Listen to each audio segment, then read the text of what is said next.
do a snapshot here. Think of how amazing it is that you were actually able to get on the other side of something that was so profoundly difficult, and that you know that you have ascended to another level in order to have handled this, this upset.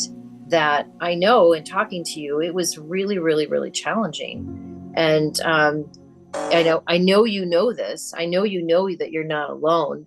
And I am sure that the audience, I'm no doubt, is relating to you, because life is not easy for those of us who are here to be the beacon of light.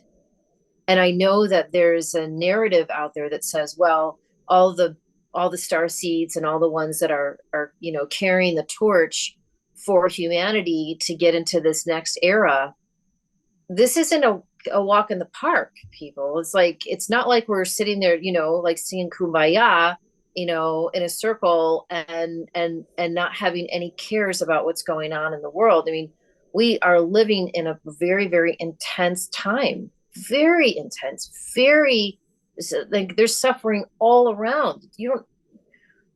It's not only bombarding in our homes and our lives, but we don't have to go very far to find it, outside of our world.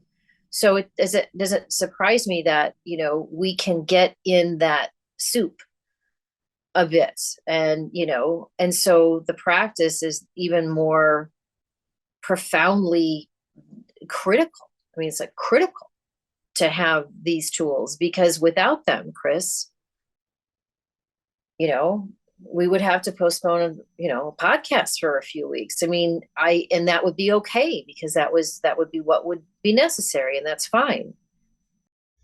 One of the things for me, when I was in the thick of it all, I realized that, thank God I've invested so much of my time, money, and energy on all this self-development stuff, because ultimately, at the end of it all, I was the healer. I was the person I was waiting for to help me get out of that really dark place. Ultimately, I have amazing friends and awesome people and humans I can rely on, and I did. And ultimately, that's not what got me.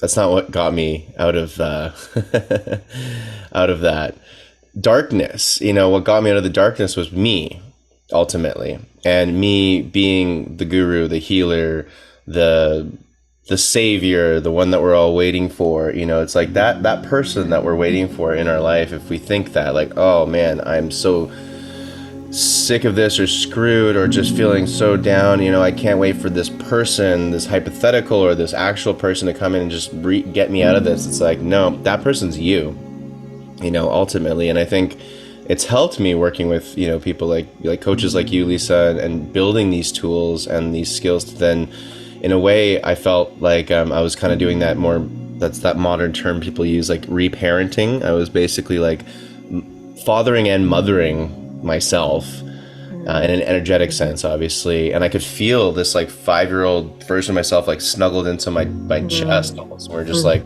snuggling. And it was just beautiful. But I was like reparenting, and I in that moment, I'm like, we are the medicine. All of us are the medicine, ultimately, at the end of the day. Everything else is beautiful and important and external. Ultimately, it's you are the medicine. I love that.